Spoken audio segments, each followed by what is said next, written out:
Sa isang panahon na puno ng mga dakilang mandirigma at hari, isang maliit na tribo na kilala sa kanilang kasaganaan at karunungan ang nag-iwan ng malalim na marka sa kasaysayan ng Israel, ang tribo ni Aser. Bagamat madalas na napapabayaan, ito ay naging mahalaga sa kapalaran ng bayan, hindi dahil sa kanilang lakas sa labanan, kundi sa mga bagay na kanilang inaalok sa iba, kasaganaan, kabuhayan, at pagkakaisa. Alam mo ba na sa aklat ng Apokalipsis, ang mga tribo na tatatakan para sa huling kaligtasan ay nabanggit? At hindi lang iyon, isang babaeng inapo mula sa tribong ito ang may malaking papel sa pagkilala sa Mesyas sa templo na nagbago ng takbo ng kasaysayan magpakailanman. Kung ikaw ay naiintriga, sumunod ka. Isang tribo na tila simple lamang, ipinanganak sa mga anino, ang gumanap ng isang mahalagang papel sa plano ng Diyos. Manatiling nakatutok para matutunan pa. At kung ikaw ay may hilig na mag-explore ng higit pang mga kwento, mag-like, mag-subscribe, mag-komento at i-share ang video na ito, ang pinakamahusay ay nasa harapan pa. Ang hangin ay dahan-dahang humihip sa mga bukirin ng Canaan nang ako'y dumating sa mundong ito. Tanggap ako ng may kagalakan, bagamat hindi tulad ng maluwalhating pagtanggap na ibinibigay sa mga panganay. Sa bahay ng aking ama, ang aking ina, si Zilpa, ay dahan-dahang niyayakap ako sa kanyang mga bisig. Hindi siya katulad ni Raquel, isa sa mga lehitimong asawa ni Jacob, kundi siya ay isang alipin. Ibinigay siya ni Leah upang magbigay pa ng higit pang mga anak. Kaya't ako'y lumaki sa isang bahay kung saan ang alitan ay hindi isang pansamantalang anino, kundi isang patuloy na presensya, mabigat at nakatambay sa aming lahat. Ang aking ama, si Jacob, ay isang lalaking pinagpala ng kataas-taasan, ngunit ang kanyang puso ay nahati. Labis niyang minahal si Raquel, ang kanyang pinakamamahal na asawa, at ang pagmamahal na iyon ay ipinapakita sa kanyang mga anak na sina Jose at Benjamin. Si Leah, ang kapatid ni Raquel, ay nakipaglaban sa buong buhay upang mapansin ng aking ama. At sa pagtatangka nitong iyon, ipinanganak ang ilan sa aking mga nakatatandang kapatid, sina Ruben, Simeon, Levi, at Juda. Pagkatapos ay sina Issachar at Zebulun. Gayunpaman, hindi sapat ang pagmamahal ni Jacob kay Leah upang mapantayan ang labanan ng mga pasyon at mga paborito na naghahari sa aming bahay. Si Gade at ako, mga anak ni Zilpa, ay hindi ganap na pinabayaan. Ang batas ay hindi tinitingnan kami bilang mga alipin lamang, kundi mga lehitimong anak ni Jacob. Gayunpaman, malinaw ang hangganan. Wala kami ng kabutihan ni Jose o ng prioridad ni Ruben, ang panganay. Kami ay mga tagamasid sa loob ng aming sariling tahanan, saksi sa alitan sa pagitan ng mga asawa ng aming ama, at ang paboritismo na parang ulap na nakalutang sa aming angkan. Sa aking kabataan, natutunan kong maglakad sa mga sulok ng kampo nang hindi kumukuha ng atensyon. Ang aking kapatid na si Gade sa kabilang banda ay may mas malakas na personalidad at mas maraming pansin. Hindi niya matiis na tratuhin ng walang malasakit. Hinahanap niya ang kanyang lugar ng may determinasyon kahit pa ito ay nangangahulugang makipagsagupaan sa mga anak ni Raquel. Ako naman ay natutunan na ang talino ay isang mas mabuting kasangkapan kaysa sa direktang salungatan. Natutunan kong makinig, suriin ng mga kilos at salita at hanapin ang aking sariling daan. Nais kong mag-exist sa pagitan nila ng hindi nagiging tampulan ng paghamak ng mas matatanda o ng pangungutya ng mga mas bata. Si Jose ay tila itinadhana na para sa kadakilaan mula pa noong simula. Mayroon siyang aura ng pagiging nakatataas na nagdulot ng mga kalaban sa loob ng kanyang sariling pamilya. Nagsalita siya ng mga pangarap kung saan lahat ay yumuyuko sa kanya na parang siya na ang hari sa aming kalagitnaan. Ang kanyang ugali ay nagdulot ng inggit at galit, lalo na sa mga nakatatandang kapatid. Ang mga anak ni Leah ay may kanilang sariling hierarchy kung saan si Reuben ang nangunguna, bagamat ang kanyang posisyon ay mahina dahil sa mga pagkakamali ng nakaraan. Sina Simeon at Levi ay mga lalaking may malupit na ugali na tinandaan ng paghihiganti matapos ang insulto kay Dina, ang aming kapatid na babae. Si Juda, sa kanyang bahagi, ay namutawi dahil sa kanyang natural na pamumuno at ang kanyang kayabangan ay hindi tumanggap ng paboritismo ng aming ama kay Jose. At narito ako, ang ikawalong anak ni Jacob, isang link sa komplikadong kadena ng dugo at paghati-hating loyalties. Hindi ako ang panganay, hindi ang paborito, hindi ang pinakamatibay. Wala akong talino ni Judah, ni ang kalupitan ni Simeon, ni ang kagandahan ni Jose. Ngunit may isang bagay na aking natuklasan sa aking sarili, ang kakayahang magmasid, umunawa sa iba at hanapin ang aking lugar nang hindi kailangang makipaglaban. Ang karunungang iyon ang naggabay sa akin habang ako'y lumalaki, bagamat hindi ko maiwasang magtaka kung darating ang panahon na magiging higit pa ako kaysa sa anak ng alipin, isang taong nakalimutan sa mga inapo ni Israel. Malalaman din sa kalaunan na ang kapalaran ay sumusunod sa mga hindi inaasahang daan. Pati na rin ang mga ipinanganak sa mga anino ay maaaring makakita ng kanilang sariling liwanag. Ang aking kabataan sa bahay ni Jacob ay isang sunod-sunod na katahimikan at mga maingat na titig. At mula sa aking mga unang taon, natutunan ko na ang pagmamahal ay hindi palaging resiproko at na ang mga ugnayang dugong magulang sa kanilang sarili ay hindi sapat upang magtaglay ng tunay na kapatid na relasyon. Lumaki ako sa tabi ng aking kapatid na si Gade, sa ilalim ng maingat na paningin ng aming ina, si Zilpa. Ang aking ina na nagtuturo sa amin ng sining ng pagiging maingat at masunurin ay hindi isang babaeng mag-aaklas laban sa kapalaran.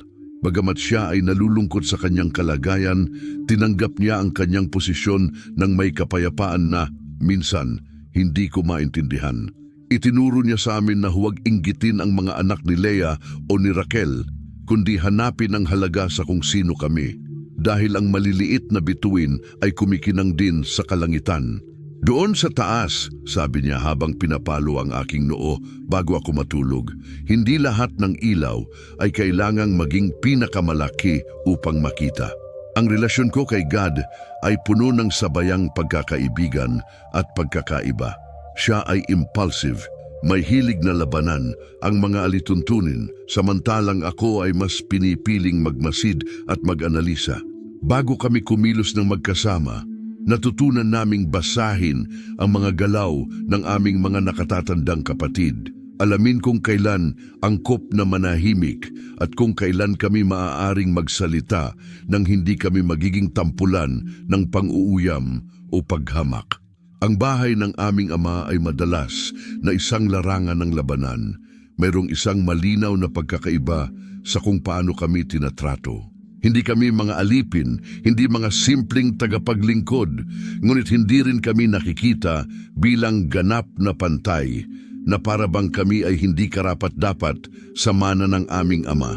Hindi kami direktang itinakwil ni Jacob, ngunit ang kanyang pagmamahal ay hindi pantay-pantay. Habang ako ay lumalaki, nagiging malinaw ang pabor kay Jose. Hindi tinatago ni Jacob ang pagmamahal sa kanya, at ang paboritismong ito ay nagsimulang maghasik ng sama ng loob sa puso ng marami. Ang makulay na damit na natanggap ni Jose ay simbolo ng lahat ng iyon. Higit pa ito sa isang simpleng kasuotan, ito ay isang pahayag kung sino ang nakaupo sa pinakamalapit na lugar sa puso ng aming ama at kung sino ang maaaring ituring na kanyang espiritual na tagapagmana. Nakikita ko ang mga mukha ng aking mga kapatid na maging matigas tuwing nagsasalita si Jose tungkol sa kanyang mga pangarap ng kadakilaan. Sinasabi niyang nakita niya ang mga pangkat ng trigo na yumuyuko sa kanya at maging ang mga bituin ay nagbigay galang sa kanya. Si Ruben, ang panganay, bagamat nadungisan ang kanyang dangal mula sa nakaraan, ay nais pa ring mapanatili ang kanyang autoridad at ang mga salita ni Jose ay tinatamaan siya tulad ng isang hamon.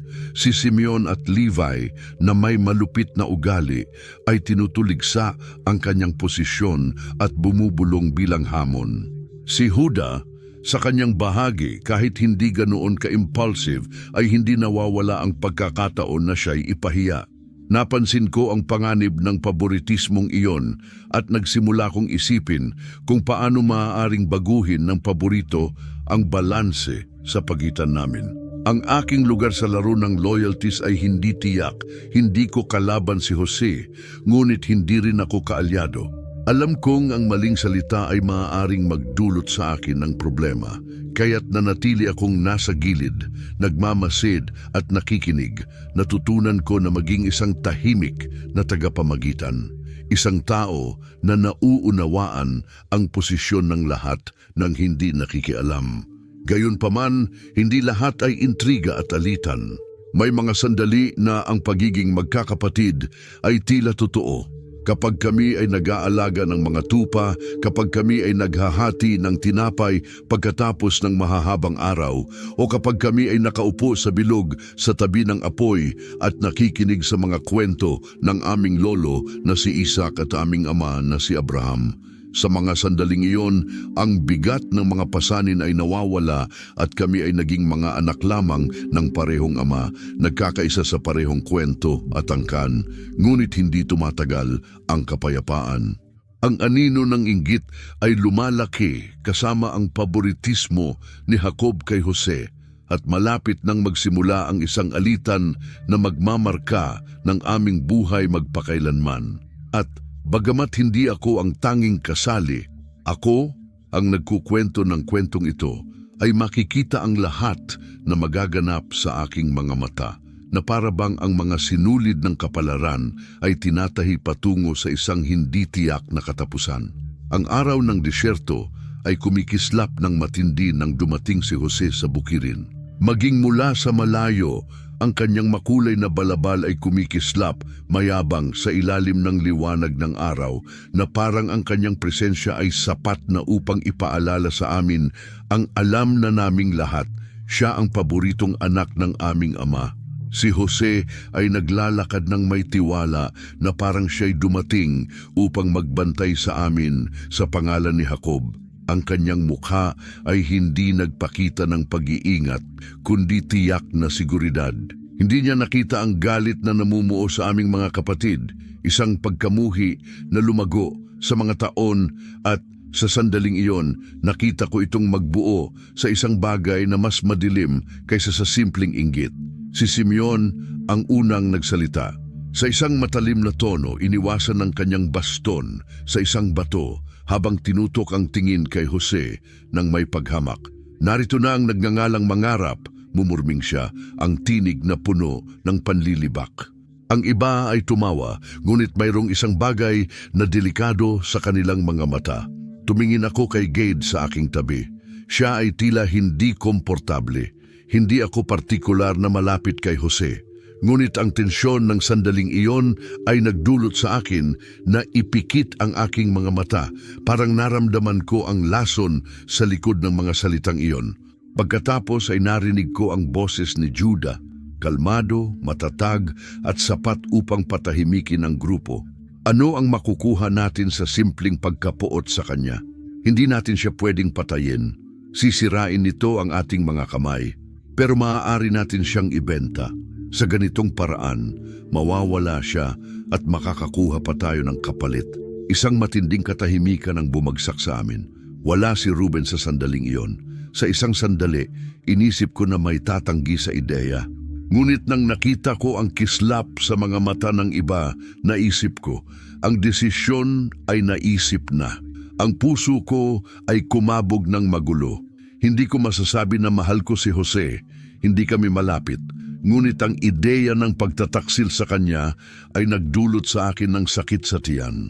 Tumingin ako kay Gade, naghahanap ng reaksyon. Ibinalik niya ang isang tingin na puno ng parehong duda na nararamdaman ko at pagkatapos ay umiwas, parang mas madali para sa kanya na iwasan ang sandaling iyon kaysa harapin ito. Dumating si Jose na nakangiti, hindi nakahalata ng anuman. At bago ko pa nagkaroon ng pagkakataon na mag-isip, lahat ay nangyari ng mabilis. Si Simeon at Levi ay agad siyang pinigilan, pinunit ang kanyang balabal ng magaspang at walang dahilan.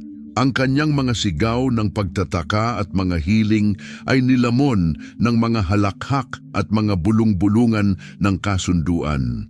At hindi ko ginawa ang anuman, hindi ako sumigaw, hindi ako nagprotesta, hindi ako humarap sa kanila, hindi ko siya tinangkang iligtas. Tanging nakatingin lang ako. Ang bigat ng kahinaan ay bumagsak sa aking dibdib nang itapon nila siya sa isang tuyong balon. Nang maglaon, nang makita naming ang isang karabana ng mga mangangalakal na papalapit, mga Ismailita, ang ideya ni Juda ay naging realidad. Si Jose, walang balabal, ang kanyang dangal ay nawasak, ay ibinenta tulad ng isang simpleng alipin. Nakita ko ang takot sa kanyang mga mata habang siya'y inaalis. At sa sandaling iyon, naisip ko na ang aming ginawa ay hindi na mababawi. Nang bumalik si Ruben at natuklasan, ang kanyang sigaw ng desperasyon ang tanging tunay na pagsisisi na narinig ko. Para sa iba, ang agarang alalahanin ay isang bagay lamang. Paano nila lolokohin ang aming ama? Ang solusyon ay dumating sa parehong malamig na paraan kung paano nila pinlano ang pagbebenta kay Jose. Kinuha nila ang kanyang balabal at binabad ito sa dugo at dinala nila ang kambing kay Jacob. Nang makita ng aking ama ito, ang kanyang mukha ay nagbago, isang maskara ng di maipaliwanag na sakit. Ang aking anak ay pinatay ng isang mabagsik na hayop. Mumurming siya, hawak ang tela ng may mga nanginginig na mga kamay. Walang salita na makakapagbigay kaluwagan sa kanya. Pinunit niya ang kanyang sariling kasuotan. Ang mga damit ay nahulog sa sahig at siya'y umiyak nang hindi namin siya kailanman nakita na umiyak ng ganito. Hindi namin kayang tingnan siya. Kami ay naging kasabwat sa isang dambuhalang kasinungalingan at kahit walang nagsabi ng kahit anong salita, ang bigat ng lihim ay nagpapahirap sa amin sa bawat paghinga. Mula sa araw na iyon, ang kagalakan ay umalis sa aming bahay. Ang aming ama ay nabalot ng pagluluksa, hindi tinatanggap ang kahit anong kaaliwan. Sinubukan naming ipagpatuloy ang aming mga buhay, ngunit may isang bagay sa loob ko ang nabasag noong araw na iyon. Natutunan ko na ang pagtataksil ay hindi lamang pumapatay sa biktima. Nilalamon din nito ang mga gumagawa ng kasalanan. Nagdiwang ang aking mga kapatid sa pagtanggal ng isang hadlang. Ngunit ako ay tanging nakikita lamang ang mga anino ng kasalanan na magpapakita sa hinaharap kung ano ang ibig sabihin ng pagiging magkakapatid. Kung kaya naming ibenta ang aming sariling dugo, anong katarungan ang maaaring magtaglay sa isang pamilya kung saan ang inggit ay higit na pinapahalagahan kaysa sa pagmamahal? Lumipas ang mga araw at kahit na lahat kami ay nagtatangkang kalimutan, alam ko na ang katotohanan ay laging may paraan upang magbalik. Hindi mahalaga kung gaano katagal ang lumipas. Ang sugat na aming binuksan ay hindi kailanman tuluyang maghihilom.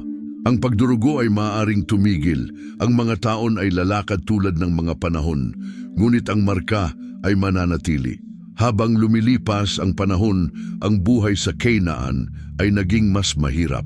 Ang mga ulan ay naging bihira, ang mga bukirin ay iniwan, at ang kasaganaan ng nakaraan na sinamahan ng pagbaba ng mga kawan ay hindi na sapat. Ni ang gatas ni ang karne ay hindi matugunan ang aming pangangailangan. Dumating ang gutom na unang parang isang malayong banta, isang anino sa abot tanaw, ngunit agad itong naging isang realidad na hindi na namin maitatanggi. Nakikita ko ang aking ama, si Jacob, na yumuko sa bigat ng pangangailangan. Ang kanyang mukha na dati matikas, ngayon ay minarkahan ng kakulangan, may mga guhit ng malalim na alalahanin. Ang mga araw ay nagpatuloy sa gitna ng kalituhan. May sapat bang mga butil para sa susunod na araw? Para sa susunod na gabi, ang mga oras ay puno ng mga tahimik na hininga habang kami ng aking mga kapatid ay nagtatanong kung gaano pa kami tatagal. Doon nagsimula ang mga balita mula sa Egypt. Sinasabi nila na doon ay may kasaganaan. Hindi tinamaan ng gutom ang mga lugar na iyon dahil isang matalinong tao ang nakatagpo ng krisis ng maaga at nag-imbak ng maraming mga butil. Ang ilang mga naglalakbay ay nagbanggit ng tungkol sa gobernador na may paggalang, binanggit ang dami ng mga butil na kanyang pinamamahalaan. At kahit na may takot, sinabi nila na siya'y makapangyarihan. Siya ay tumutugon lamang sa Faraon at walang dayuhan ang makakapagnegosasyon ng walang kanyang pahintulot. Nang marinig ang mga balitang iyon, tinipon kami ng aming ama sa kanyang tolda. Ang kanyang mga mata na dati kumikislap sa determinasyon ng isang patriarkang malakas, ngayon ay naglalaman ng pagtanggap ng isang lalaking walang ibang opsyon. Hindi na natin kayang magpatuloy ng ganito, sabi niya ng may magaspang na boses. Pumunta kayo sa Egypt at kumuha ng mga butil upang hindi tayo mamatay sa gutom. Malinaw ang utos at wala sa amin ang naglakas loob na magtanggol. Ang magtanong kung may iba pang pagpipilian ay walang silbi. Ang paghahanda para sa paglalakbay ay mabilis, ngunit habang kami ay naghahanda, ang isang matandang sakit ay muling sumakit. Ang pagkawala ni Jose ay hindi kailanman gumaling sa puso ng aming ama. At si Benjamin, ang huling anak ni Raquel, ay ang tanging aliw niya matapos ang di umano'y kamatayan ng kanyang paborito. Hindi kayang ipagsapalaran muli ni Jacob ang buhay ng isang anak ni Raquel, at natatakot siyang mawalan ito tulad ng akala niyang nawala ang isa. Gayunpaman, kami ay umalis patungong Egypt. Ang paglalakbay ay mahirap at nakakapagod. Tumawid kami ng mga disyertong puno at naglakbay sa mga kalsadang puno ng mga mangangalakal at naglalakbay, lahat ay naghahanap ng parehong pagkain.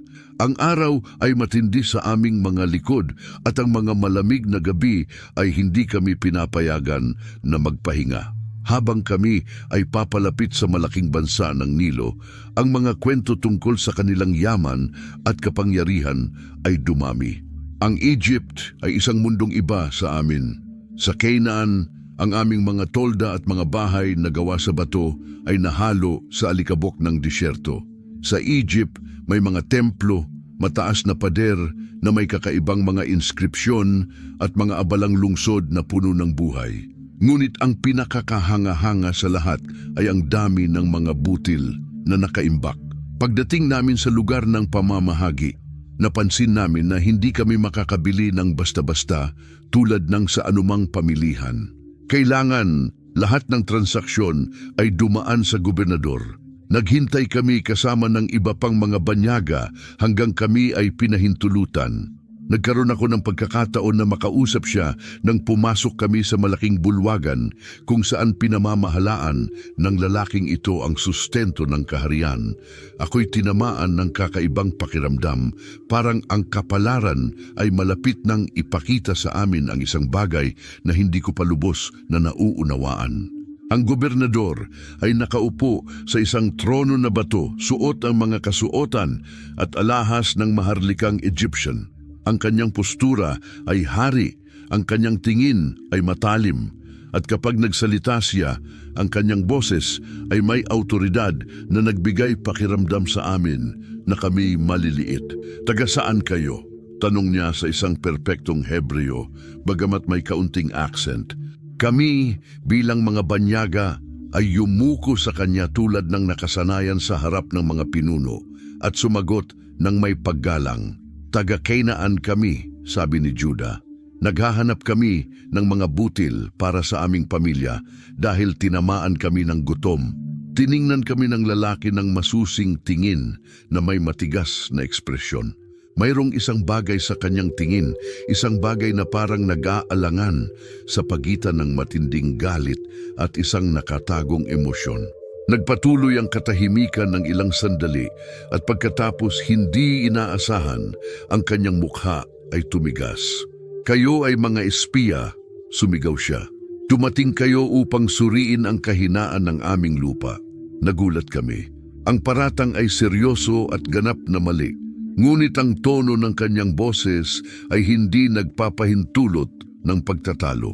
Ang puso ko ay mabilis na tumibok habang tinitingnan ko ang aking mga kapatid, naghihintay na may magsalita. Si Ruben, sa wakas, ay humarap at nagsalita. "Ginoo," sabi niya, "kami ay mga anak ng iisang tao, mga pastol at hindi mga espiya. Kami ay 12 magkakapatid, ngunit isa na ang namatay at ang pinakamabata ay nanatili sa Canaan kasama ang aming ama."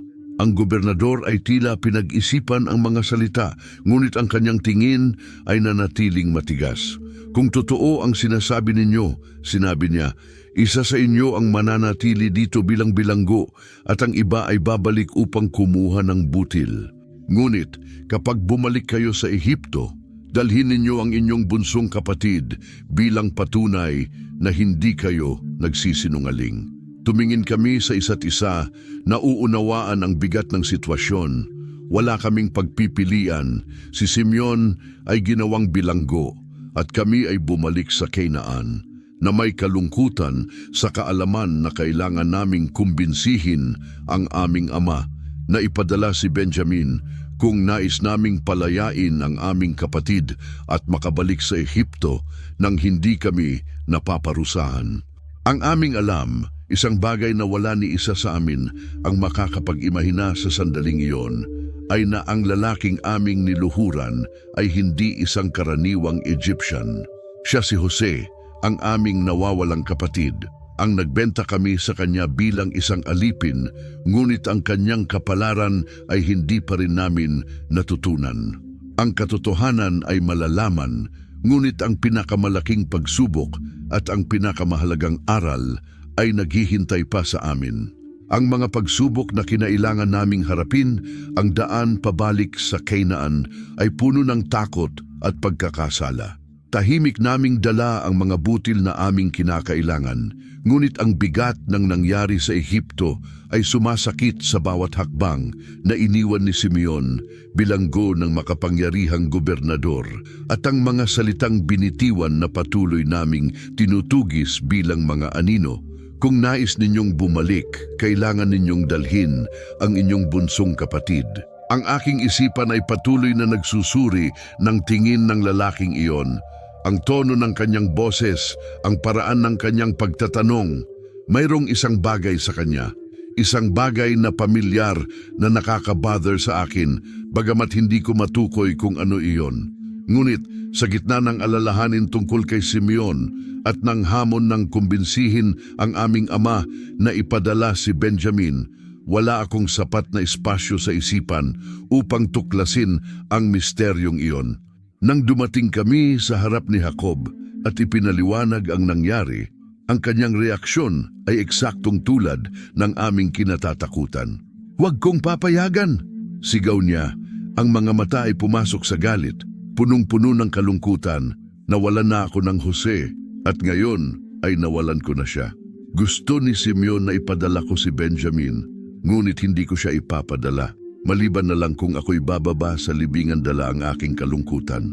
Walang sino man ang mangahas magtaltalan sa kanya ang aming ama. Hindi siya katulad ng lalaking kilala ko. Hindi ko kailanman nakita ang hagdang-hagdang-hagdan patungong langit ni ang pastol na nakipaglaban sa kanya. Ang lalaking nakita ang Diyos sa Peniel ay matanda na, pagod, at higit sa lahat sugatang sugat ng pagkawala ng kanyang anak. Sinubukan naming aliwin ng mga bata, ngunit ang gutom ay hindi tumitigil at agad na naging nangingibabaw. Kalaunan, naubos ang mga butil at ang desperasyon ay muling sumik sa aming bahay. Si Juda, nakita na wala kaming ibang pagpipilian, ay lumapit sa aming ama nang may determinasyong hindi pa namin ipinakita noon. Ama, kung hindi natin ipadala si Benjamin, mamamatay tayo sa gutom. Ako ang mag-aalaga sa kanya. Kung may mangyari man sa kanya, ako ang sasagot sa iyo hanggang sa huling hininga ko. Si Jacob na may sugatang kaluluwa at ang pagtanggap ng isang lalaking nawalan ng sobrang labanan ay tumanggap. Pagkatapos, kami ay muling naglakbay patungong Ehipto sa pagkakataong ito kasama si Benjamin. Pagdating namin, iba na ang lahat. Dinala kami sa harap ng gobernador, ngunit sa halip na kami tanungin ng matigas, tinanggap niya kami sa kanyang bahay. Ang bahay ay puno ng pagkamapagpatuloy. Siya ay naghanda ng isang pagkain para sa amin at sa aming pagkagulat, pinalaya si Simeon. Lahat ng ito ay hindi makatwiran. Bakit isang ganitong tao? Nakakatuwang makita ang mga banyaga na tinatanggap ng may ganitong kabutihan nang kami ay umupo sa mesa. Habang kumakain, nagsimula akong makaramdam ng lumalaking hindi komportabling pakiramdam. Inayos ng gobernador ang mga upuan ayon sa aming eksaktong edad, isang bagay na tanging ang may alam sa amin ang makakagawa. Maari ko pang pag-isipan ito mamaya nang maihain ang pagkain. Napansin namin na ang bahagi ni Benjamin ay 5 beses na mas malaki kaysa sa kahit anong sa amin. Doon nagsimulang lumitaw ang katotohanan sa aking isipan tulad ng isang ulap na unti-unting naglalaho. Isang kidlat ang kumidlat sa mga mata ng Hebreong iyon sa paraan ng kanyang pagsasalita at kung paanong nanginginig ang kanyang tinig nang banggitin namin ang aming ama. Ngunit hindi ito imposibleng siya ito. Si Jose ay patay na. Kami mismo ang nagbenta sa kanya ng aming mga kamay nang matapos ang pagkain at kami ay naghahanda ng umalis na may kasamang butil na nagbigay sa amin ng kapayapaan. Ang lahat ay nagbago. Bigla isang gwardiya ang humarang sa amin sa pinto at inakusahan kami ng pagnanakaw. Dinala kami pabalik sa harap ng gobernador na sa matigas na boses nagdeklara na ang lalaking may baso sa kanyang bag ay nagnakaw ng kanyang pilak na tasa. Nagtulala kami nang matagpuan ang tasa sa bag ni Benjamin. Si Juda na desperado ay bumagsak sa sahig. Lumuhod siya sa harap ng gobernador at nagmakaawa. Pakiusap, huwag mong gawin ito sa amin. Kung aalis kami, si Benjamin, mamamatay ang aming ama sa kalungkutan. Ako na ang kunin mo, ngunit hayaan mo siyang makabalik. Isang nakakabinging katahimikan ang bumaba. Tiningnan kami ng gobernador isa-isa at sa kanyang mga mata ay makikita ang isang panloob na laban na hindi namin nauunawaan. Pagkatapos ay nagbago ang kanyang ekspresyon, ang kanyang mga labi ay nanginginig at ang kanyang mga mata ay napuno ng mga luha. Ako si Jose, ang inyong kapatid. Ang hangin ay nawala sa aking mga baga. Parang bumukas ang lupa sa ilalim ng aking mga paa at tumigil ang oras. Hindi ito pwedeng maging totoo, hindi siya iyon, ngunit ito na ang katotohanan. Ang gobernador ay tumama sa amin tulad ng isang bagyong dumaan. Ang Egyptian, ang makapangyarihang lalaki na nakipaglaro sa amin na parang mang-uusig sa kanyang panghuli, ay ang parehong batang ibinenta namin at tinaksil noong mga nakaraang taon. Ang takot ay bumalot sa akin. Tumingin ako sa aking mga kapatid at nakita ko ang parehong takot na nakikita ko sa kanila. Ano ang gagawin niya sa amin? Nasa kanya ang buong kapangyarihan para maghiganti, ipadala kami sa pagkaalipin o kahit patayin kami ng isang salita. Ngunit, imbes na galit sa mukha ay may pagmamahal. Huwag kayong matakot, sabi niya habang lumalapit sa amin. Nais ninyong masaktan ako, ngunit ginamit ng Diyos ito para sa kabutihan. Siya ang nagpadala sa akin dito bago kayo upang magligtas ng mga buhay. Imposibleng intindihin sa sandaling iyon pagkatapos ng lahat ng aming ginawa, pagkatapos ng maraming taon ng katahimikan at pagkakasala, hindi kami kinamumuhian ni Jose. Pinatawad niya kami isa-isa, lumapit kami sa kanya. Ang kanyang yakap ay malakas at mainit. Hindi ko maiwasang mapuno ng luha ang aking mga mata. Dinala namin ang pagkakasala ng aming pagtataksil sa loob ng matagal na panahon na hindi namin inisip na magkakaroon pa ng katapusan. Sa halip na magparusa, ipinadala kami ni Jose pabalik na may misyon na dalhin ang aming ama at ang aming mga pamilya sa Ehipto, kung saan may kasaganaan sa lupa. Ayaw niyang magdusa pa si Jacob. Nang kami ay dumating kay Jacob at sinabi sa kanya na buhay pa ang kanyang anak, sa una ay hindi siya naniniwala. Ngunit nang makita ang mga karwahe at mga yaman na ipinadala sa amin ni Jose, muling nabuhay ang kanyang espiritu. Buhay si Jose, bulong niya habang may mga luha sa mga mata. Pupunta ako upang makita siya bago ako mamatay. At ganun, ang pamilya ni Israel ay bumaba sa Ehipto hindi bilang mga pulubi, kundi bilang mga marangal na bisita. Ang kwento na nagsimula sa pagtataksil at pagdurusa ay natagpuan ang kaligtasan sa awa at pag-ibig ng isang kapatid na nakakita ng higit pa sa nakaraan. Natuto akong ang katarungan ay hindi palaging dumarating sa pamamagitan ng espada, kundi sa pamamagitan ng pagpapatawad. At ang tunay na pagkakapatiran ay hindi nasusukat lamang sa mga ugnayang dugong magulang, kundi sa tapang na ayusin ang mga bagay na pinaghiwalay ng galit. Ang mga taon sa Ehipto ay dumaan na parang agos ng ilog. Kami ay nanirahan sa masaganang lupain ng Goshen at sa ilalim ng proteksyon ni Jose, ang aming pamilya ay lumago sa bilang at lakas. Sa kasaganaan, hindi na kami naging mga naglalakbay na pastol, tinutugis ng gutom, kundi naging isang bansa sa loob ng isang makapangyarihang kaharian. Ngunit ang oras ay hindi humihinto para sa kahit sino. Ang anino ng kamatayan ay nagsimulang magpalibot sa aming tahanan. Ang aming ama, si Jacob, ay napagod. Ang kanyang boses na dati ay matatag ay naging mahina. Ang kanyang mga mata, malabo mula sa mga taon, ay nagpapakita ng bigat ng isang buhay na minarkahan ng mga laban, pagkawala at mga milagro. Alam namin na ang wakas ay malapit na nang tinawag niya ang kanyang mga anak sa kanyang kama.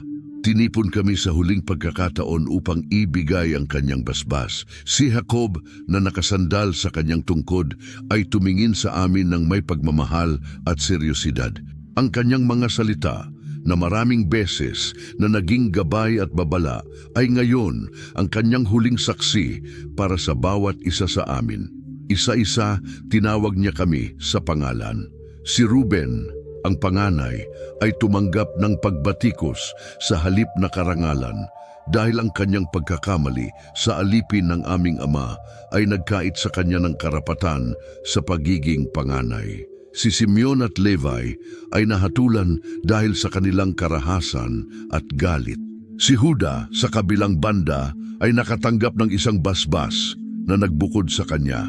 Mula sa kanyang lahi ay magmumula ang mga hari at sa kanyang mga inapo ay lilitaw ang mangunguna na maghahari ng may katarungan. Bawat isa sa amin ay nakinig ng mga salitang nagpakita ng aming karakter at kapalaran.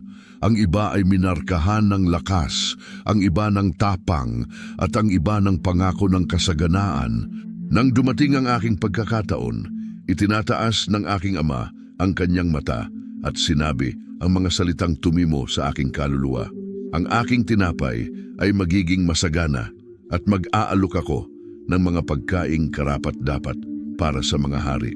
Nakaramdam ako ng pangingilabot. Hindi ito basbas ng digmaan o pamamahala. Hindi ito nagsasalita ng pananakop o kapangyarihan. Ang parehong ama na nakipaglaban sa Diyos at tumanggap ng pangalang Israel ay nakikita sa akin at sa aking mga inapo ang isang natatanging tawag.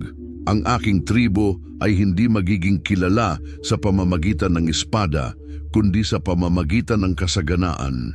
Hindi sa pamamagitan ng karahasan, kundi sa pamamagitan ng pagkakaloob. Kami ay magiging pinagmumulan ng kabuhayan, kayamanan at buhay na may kakayahang magbigay sa mga oras ng kakulangan at mag-alok ng mga pagkaing karapat-dapat sa mga hari. Habang ako ay nagmumuni-muni tungkol dito, naisip ko na ang basbas ni Jacob ay hindi lamang isang hangarin, ito ay isang hula. Sa paglipas ng mga henerasyon, ang tribo ni Aser ay matatagpuan ang kanyang lugar sa mga masaganang lupa at ang aming mga inapo ay magiging kilala sa kasaganaan ng kanilang mga ani at sa kahusayan ng trigo at langis. Sa araw na iyon, nang tanggapin ko ang basbas ng aking ama, naintindihan ko na ang bawat isa sa amin ay may papel sa plano ng Diyos. Ang ilan ay magiging mga mandirigma, ang iba ay magiging mga pinuno. Ako, subalit, ay magiging tagapagbigay. Ang aking pamana ay hindi susukatin sa mga tagumpay, sa mga larangan ng digmaan, kundi sa kasaganaan ng aking bayan. Tinapos ni Jacob ang kanyang mga salita ng isang mahahabang buntong hininga.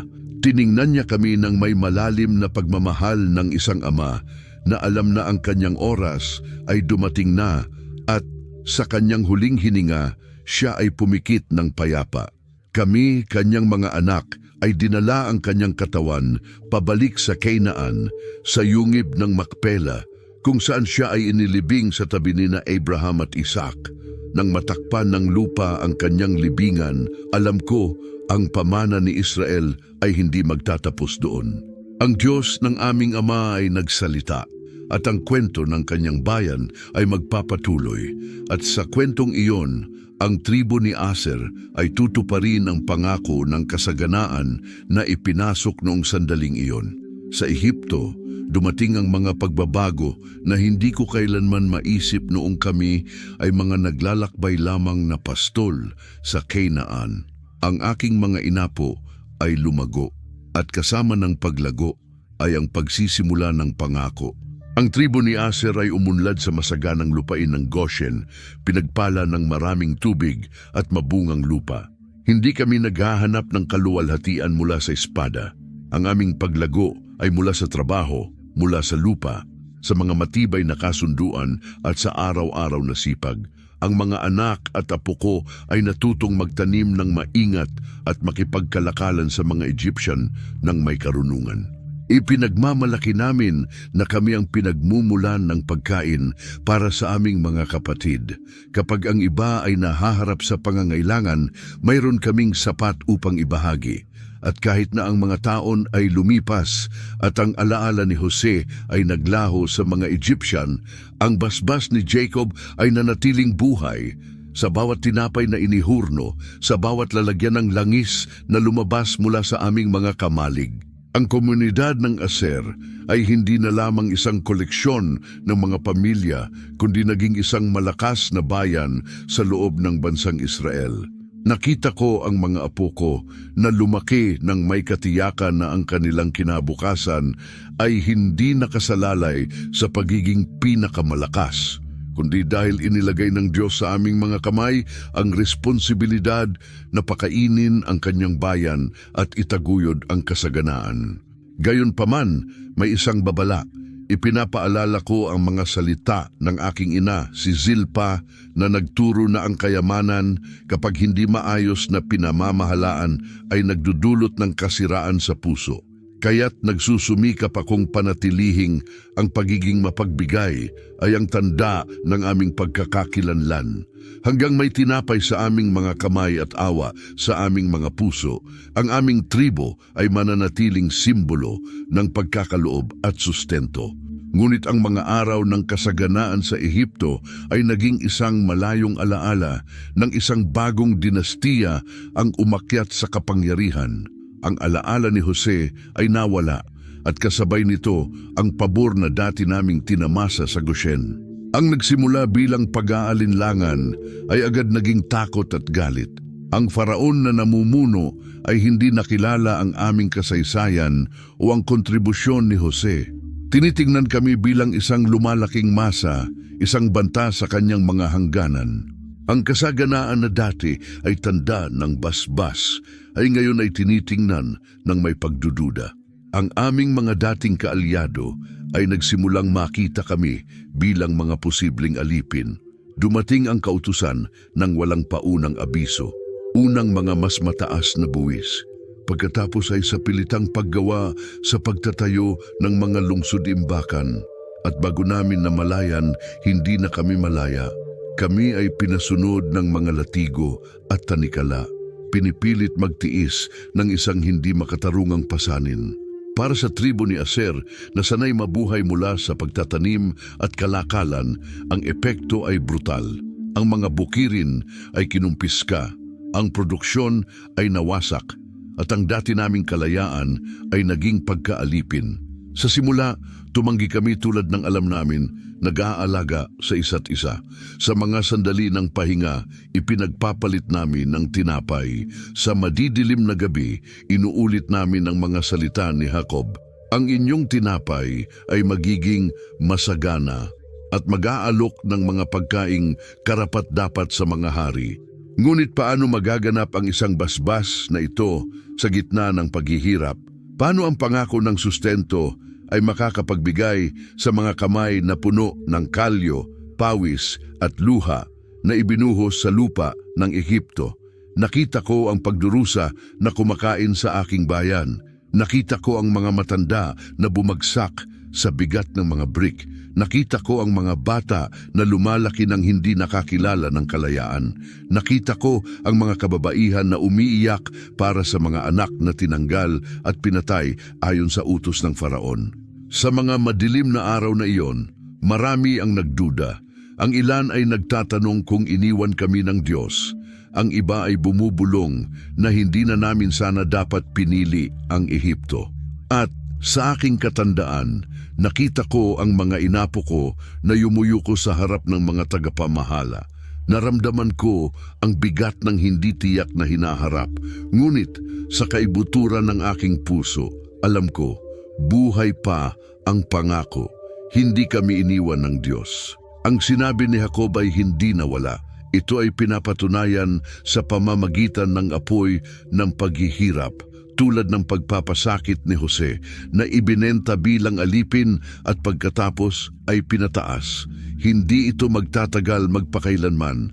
Ang tribo ni Aser ay hindi sumuko. Hinawakan namin ang aming pagkakakilanlan, ang aming mga kaugalian at ang aming mga pangako. Sa mga pinakamalamig na gabi, kapag ang pagod ay tila hindi matiis, nagtitipon kami ng lihim upang ikwento ang mga kwento ng aming mga magulang. Nagsalita kami tungkol kay Abraham at ang kanyang pananampalataya, kay Isaac at ang kanyang pagtitiis, kay Jacob at ang kanyang pakikibaka sa Diyos. At paulit-ulit naming inaalala na kahit sa pinakamadilim na panahon, ang kaligtasan ay darating. Wala sa amin ang nakakaalam na ang kaligtasan ay mas malapit pala kaysa sa inaasahan namin. Sino ang mag-aakala na isang batang Hebreong itinago sa mga tubig ng Nile ay lalaki upang hamunin ang Faraon at durugin ang aming mga tanikala? At nang dumating ang araw na iyon, ang tribo ni Aser ay handa nang tumayo at magmartsa patungo sa ipinangakong lupa. Ang taglamig ng pagkaalipin na tila walang katapusan ay sa wakas ay magtatapos. Ang mga anak ni Israel ay natutong mamuhay sa ilalim ng bigat ng pamatok ng Ehipto. Ang aming mga marka ay mula sa latigo, ang aming mga kamay pinatigas ng putik at masonerya, ang aming mga tinig na dating puno ng mga awit ay tumaas sa langit bilang mga sigaw ng kawalan ng pag-asa. Gayunpaman, kahit sa mga pinakamadilim na sandali, palaging may mga nagpanatili ng pananampalataya. Ang mga kababaihan ay naaalala ang pangako ng Diyos kay Abraham, Isaac at Jacob. Alam namin na hindi kami itinadhana upang maging mga alipin magpakailanman, ngunit ang mga araw ay lumilipas, ang mga taon ay dumadaan, at ang pag-asa ay dumadaloy tulad ng buhangin sa aming mga kamay. Kaya isang pangalan ang nagsimulang magpalipat-lipat sa amin, una bilang isang bulong at pagkatapos bilang isang katiyakan, Moises. Sa simula, mga tsismis lamang ito. Sinasabi nilang siya ay pinalaki sa bahay ng Faraon at gayunpaman hindi siya isang Egyptian. May iba namang nagsasabing siya ay tumakas patungong disyerto matapos patayin ang isang tagapamahala. Para sa nakararami, ito ay tila isang malalayong kwento, halos walang halaga kumpara sa araw-araw na pagdurusa. Hanggang isang araw, bumalik si Moises mula sa kanyang pagpapalayo na may mga salitang wala pang ibang tao ang naglakas loob na sabihin, inangkin niyang nakipag-usap sa Diyos, na ang Diyos ng aming mga magulang ay nagpadala sa kanya upang palayain kami, at na ang Faraon ay kailangang pahintulutan kaming umalis. Pinakutya kami ng mga Egyptian, at kami rin mismo ay nagduda na isang tao lang ang makakalaban sa pinakamakapangyarihang imperyo sa buong mundo. Ngunit ipinakita ng Panginoon ang kanyang kapangyarihan. Isa-isa ang mga salot ay dumating at pinahiya ang mga Diyos ng Ehipto. Ang mga tubig ng Nile ay naging dugo. Ang mga palaka at insekto ay sumakop sa lahat. Ang mga balang ay kumain ng natirang ani. Ang salot ay tumama sa mga hayop at isang makapal na dilim ang bumalot sa bansa. Nagsimula ng matakot ang mga Egyptian. At kami na patuloy na bilanggo ay nagsimulang maniwala na may isang malupit na pagbabago na malapit nang mangyari. At dumating ang huling salot. Ang gabing yon ay hindi ko malilimutan. Inutusan kami na kumuha ng isang tupa na walang kapintasan, isakripisyo ito, at ipintura ang mga posteng pangpinto ng dugo nito. Nagmadali kaming kumain, may mga sandalyas sa paa, handa na umalis. At sa dilim, ang sigaw ng pagluluksa mula sa Ehipto ay kumalat ng dumaan ang anghel ng kamatayan sa kanilang mga bahay, kinukuha ang buhay ng mga panganay. Ngunit sa mga bahay ng Israel, kung saan ang dugo ng tupa ay nagmarka sa mga pintuan, walang namatay. Ang Faraon, na talo, ay pinayagan kaming umalis. Ang balita ay kumalat tulad ng apoy sa tuyong dayami. Kami ay malaya na. Ang tribo ni Aser ay naghanda para sa pagmarcha. Ako ay matanda na, ngunit tiningnan ko ang aking mga anak at mga apo na may pusong puno ng emosyon at pasasalamat. Kami ay nagtiis ng maraming henerasyon ng sakit. Ngayon, nakikita namin ang pagsikat ng bagong panahon. Inipon namin ang aming mga gamit. Kinuha ang tinapay na walang libadura at sumama sa mga tao na umaalis mula sa Ehipto, isang dagat ng tao, mga lalaki, babae at mga bata na may bigat ng mga siglo ng pagkaalipin sa kanilang mga balikat. Ngunit may pag-asa sa mga mata. Hindi magiging madali ang paglalakbay. Alam ko iyon. Kami ay susubok sa mga paraan na hindi namin kailanman inisip. Ngunit may dala akong tiyak na kaalaman. Matutupad ang pangako na ibinigay ni Jacob. Ang tribo ni Aser na minarkahan ng basbas ng pagkakaloob at kasaganaan ay hindi lamang nakaligtas sa pagkaalipin. Ngayon ay naglalakbay patungo sa mas mataas na layunin. Anuman ang naghihintay sa amin, ang mahalaga ay patuloy kaming sumusulong patungo sa lupa na ipinangako sa aming mga ninuno. At pagkatapos ng disyerto, ang Kanaan ay sa wakas ay bumukas sa aming harapan. Masagana, iba-iba, kasing buhay ng mga kwentong ikinukwento sa paligid ng apoy. Gayunpaman, ang kapayapaang inaasahan namin ay hindi dumating agad. Ang pananakop ay nangangailangan ng mga laban at tapang. Gayunpaman, nagkaisa ang Israel sa layunin nito upang mabawi ang mga bagay na ibinigay sa amin ng Diyos. Nang magsimula ang paghahati ng lupa sa pagitan ng mga tribo, natanggap din ni Aser ang kanyang bahagi. Sa simula, may kalagayan ng hindi tiyak. Paano magiging buhay namin pagkatapos ng matagal na paglalakbay? Ngunit agad ding naging klaro ang basbas ni Jacob tulad ng sinabi niya, ang aming mana ay mayaman at masagana, malapit sa baybayin ng Mediterranean, na nagbigay daan sa amin na magtagumpay hindi lamang sa agrikultura, kundi pati na rin sa kalakalan. Ang aming mga bukirin ay napuno ng mga pananim. Ang mga olibo ay namulaklak. Ang langis na aming ginagawa ay nakilala dahil sa kalinisan nito. Ang trigo ay naging isa sa mga pinakapaboritong ani sa rehiyon, habang ang ibang tribo ay nakikipaglaban upang magtayo ng kanilang pangalan. Nakikita ni Aser ang pangako na lumalaki sa aming mga mata. Ang aming mga anak ay umunlad, hindi lamang dahil sa lupa, kundi dahil natutunan nilang gamitin ng may pasasalamat at karunungan ang mga biyaya na ibinigay sa amin ng Panginoon.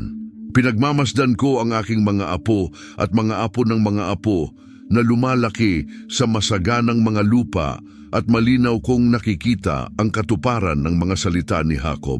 At ang basbas ay hindi lamang tumutok sa material na kasaganaan. Sa paglipas ng mga taon, ang tribo ni Aser ay nakilala dahil sa kanilang karakter at karunungan.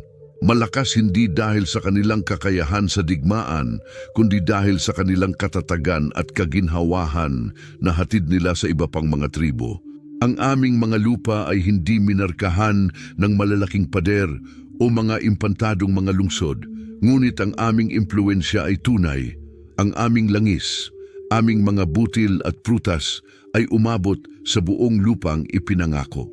Marami ang pumupunta sa amin upang humingi ng sustento, at sa ganitong paraan dahan-dahan naming nakamit ang reputasyon bilang isang masaganang lahi, palaging handang magbahagi sa mga nangangailangan. Ang Mediterranean ay naging aming hangganan at sa parehong panahon ang aming pinto. Ang mga daungan ay napuno ng mga barko. Ang mga ruta ng kalakalan ay umabot sa buong Canaan at higit pa. Kami ay umunlad at nakamit ang respeto hindi lamang sa pamamagitan ng kasaganaan, kundi sa kakayahang mamuhay ng may kapayapaan sa lahat. Sa aking katandaan, nakita ko na hindi lamang nakaligtas ang tribo ni Aser. Ito ay umunlad, naging isang pinagmumulan ng biyaya para sa iba. Ang aming kasaganaan ay hindi nauubos. Ang aming mga henerasyon ay lumakas sa pananampalataya, at kahit na ang kasaysayan ng Israel ay puno ng mga laban at hamon, kami ay nanatiling matatag sa aming layunin. Maging isang tagapagbigay at tagapagkaloob tulad ng ipinangako ni Jacob. Ngunit alam ko rin, ang kapayapaan ay hindi garantisado magpakailanman. Ang mga banta mula sa mga kalapit na bayan ay patuloy, at ang pagkakaisa ng Israel ay magiging mahalaga. Sa panahon ng hindi tiyak na mga araw, ng walang hari at pinamumunuan ng Israel ng mga hukom na itinalaga ng Diyos, isang tao ang tumayo at nagbago ng takbo ng mga pangyayari. Si Deborah, propetisa at hukom ng Israel. Sa mga araw ng opresyon na ipinataw ni Jabin, hari ng Kanaan, at ng kanyang commander na si Sisera, ang pamatok sa bayan ay mabigat, at ang kwento ay malapit ng magpasya na mangailangan ng tapang muli. Ang tribo ni Aser, tulad ng iba pang mga tribo, ay nagdusa sa ilalim ng pamumuno ng Kainaan. Ngunit ang espiritu ng pagtutol ay nagsimula ng magbunga, at si Deborah na pinangunahan ng Panginoon ay tinawag ang mga pinuno ng Israel upang magkaisa laban sa opresyon. Hindi lamang siya isang matalino at makatarungang babae, isa rin siyang leader na may karisma, kayang magbigay ng tiwala sa isang panahon na karaniwan ay ang mga lalaki lamang ang gumagabay sa mga laban. Si Deborah ay namutawi sa awtoridad at tapang, pinapalakas ng tiwala na ang tagumpay ay manggagaling sa Diyos. Ang tribo ni Aser, bagamat hindi kilala sa kanilang galing sa digmaan, ay hindi nag-atubiling tumugon sa kanyang tawag. Ang basbas ni Jacob na kami ay maging isang pinagmumulan ng sustento, ay naging isang pinagmumulan din ng mga yaman, lakas at pagkakaisa sa mga panahong ng labanang hindi namin inaasahan. Hindi kami naghanap ng bukas na digmaan, ngunit naintindihan namin na ang aming kaligtasan ay nakasalalay sa pagkakaisa ng lahat ng tribo. Kaya, kasama ang aming mga kapatid at higit sa lahat sina Zebulon at Naftali, kami ay nakibahagi sa desisyong laban sa mga puwersa ni Sisera. Kahit na ang aming mga mandirigma ay hindi kasing bihasa ng mga mula sa ibang tribo, ang tapang na ipinakita nila ay karapat-dapat sa isang lahi na hinubog ng pagsubok. Nagkaisa kami hindi lamang gamit ang aming mga espada, kundi gamit ang tibay ng aming kalooban, naniniwala na ang tagumpay na iyon ay magbibigay hindi lamang ng kalayaan, kundi ng pagkakaisa.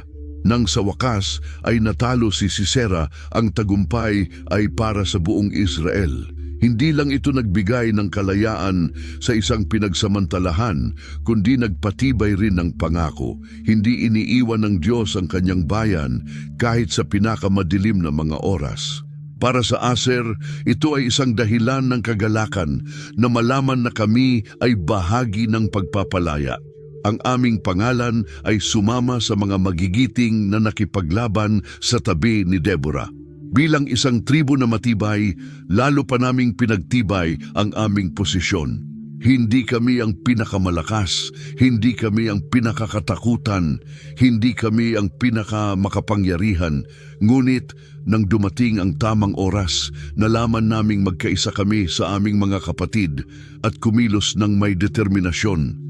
Ang basbas ni Jacob na nagmarka sa amin bilang isang tribo ng kasaganaan ay nagbigay din sa amin ng kakayahang magsalungat at manatiling matatag sa harap ng mga pagsubok.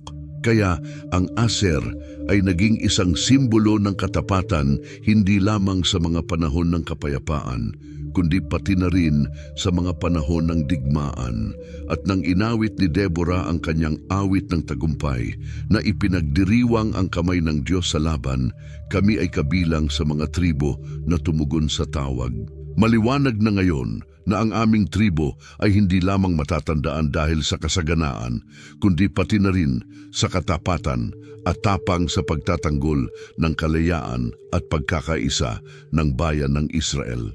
Sa paglipas ng mga henerasyon, ang Aser ay patuloy na naging isang lahi na umunlad, oo, ngunit isa ring lahi na nakayang tumayo para sa layunin ng katarungan. Ang halimbawa ni Deborah, isang propetisa na namuno ng may karunungan at tapang, ay nakaukit sa puso ng aming tribo bilang isang paalala na ang tunay na lakas ay hindi lamang nakasalalay sa material na kasaganaan, kundi pati na rin sa kahandaang lumaban para sa tamang bagay. Ang panahon ay nagdudulot ng maraming pagbabago, ngunit ang ilang mga pangako ay nananatili.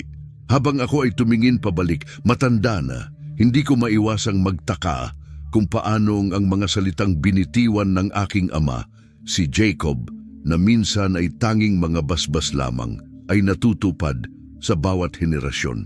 Nang kami ay nanirahan sa mga masaganang lupa ng Kainaan, hindi namin maiisip ang laki ng kasaganaan na darating. Ang hinulaang kasaganaan ay hindi lamang nangyari sa mga bukirin ng trigo at mga olibo, kundi sa paraan kung paanong naging isang buhay na tribo ang Aser na mahalaga para sa kapakanan ng buong Israel. Ang mga henerasyon na sumunod sa akin ay pinanghawakan ang pamana ng pagkakaloob at kabutihang loob na ibinigay sa amin ng Diyos.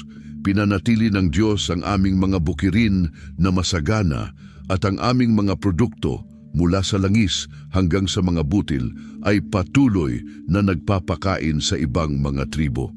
At ang pinakamalaking kasiyahan ko ay ang malaman na kahit hindi kami isang tribo ng mga takot na mandirigma o mga kilalang mananakop, kami ay naging mahalaga sa kasaysayan ng Israel. Ang aming mga prutas at ani ay nagsilbing batayan ng kaligtasan ng aming mga kapatid sa mga panahon ng kakulangan. Hindi kami namuno sa mga malalaking labanan, ni kami ay naalala sa mga tagumpay na naglalagay sa amin sa mga talaan ng mga bayani. Ngunit kami ay naging mahalaga sa mga panahon ng kapayapaan, ng pagtatayo at higit sa lahat ng pagkakaloob. Habang ang kasaysayan ng Israel ay patuloy na umuunlad, nakikita naming natutupad ang mga pangako ng Diyos sa pamamagitan ni Jacob. Ang tribo ng Aser ay naging mahalaga para sa katatagan ng bayan sa lupang pangako. Hindi lamang dahil sa aming kasaganaan, kundi dahil ang aming mga lupain ay naging pinagmumulan ng kayamanan at ang aming mga gawa ng kabutihang loob sa mga panahon ng pangangailangan ay naging halimbawa para sa ibang mga tribo. Ang mga sumunod sa amin ay namuhay sa ilalim ng parehong basbas.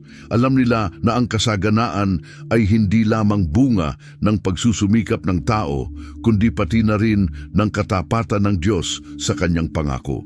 Kaya't ang kasaysayan ng Aser ay hindi lamang kasaysayan ng material na kasaganaan. Ito ay kwento ng isang tribo na sa paglipas ng mga siglo hindi nawala sa tunay na layunin, magbigay, mag-alaga at panatilihin ang pagkakaisa ng bansa ng Israel.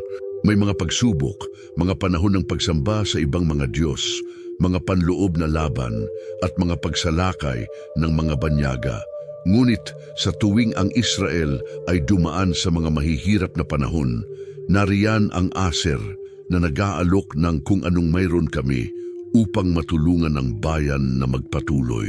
Ngayon, kapag tinitingnan ko ang nakaraan, wala akong pag-aalinlangan na ang sinabi ni Jacob tungkol sa amin ay natupad.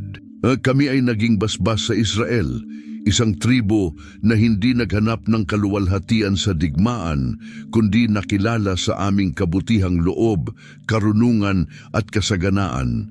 At kami ay naaalala hindi lamang dahil sa yaman, kundi dahil sa pamana ng katatagan at kasaganaan na iniwan namin sa loob ng mga siglo.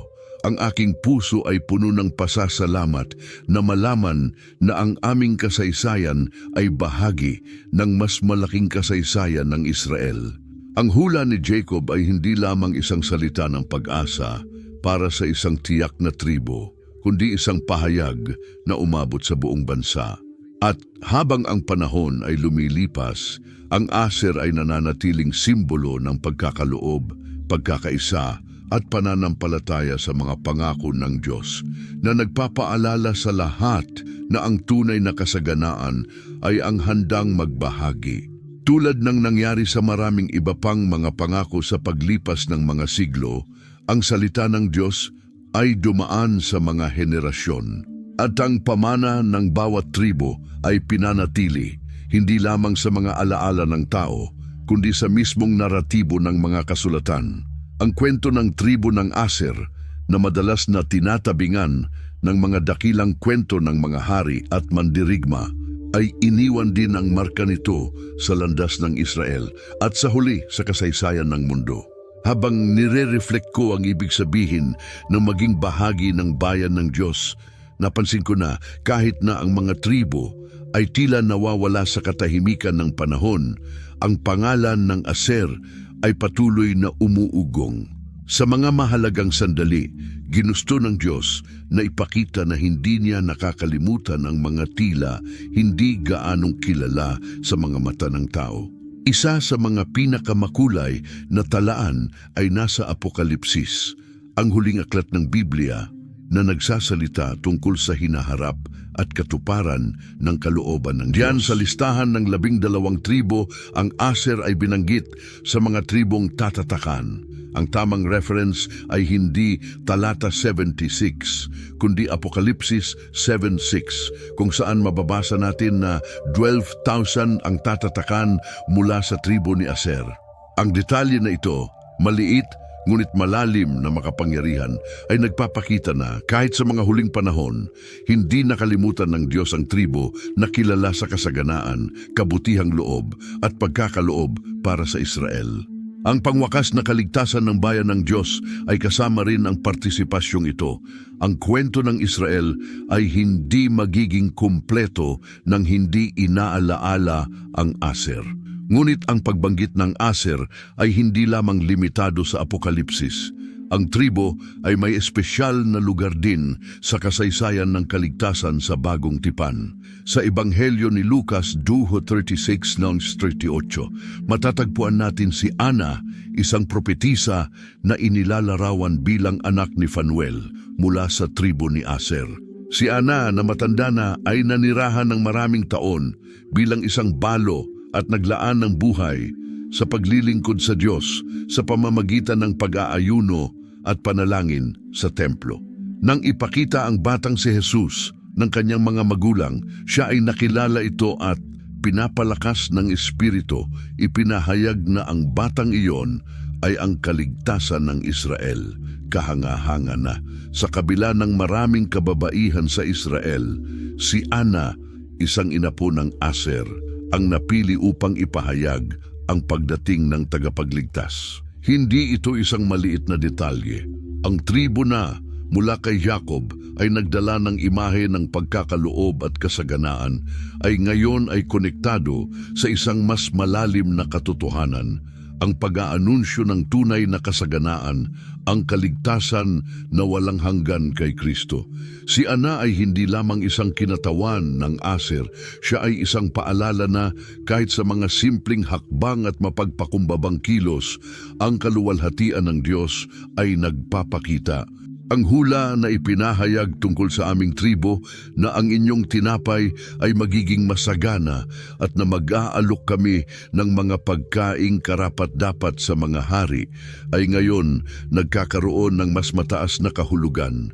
Ang tunay na kasaganaan ay hindi lamang nasa trigo, langis o yaman, kundi sa buhay na iniaalok ng Diyos sa pamamagitan ng kanyang anak. Isang inapo ng Aser ang nakakaunawa ng katotohanan ito nang hindi ka panipaniwala. Nang makita si Jesus, nakita ni Ana ang katuparan ng mga pangako hindi lamang para sa Israel, kundi bilang pagpapalawak para sa buong sangkatauhan.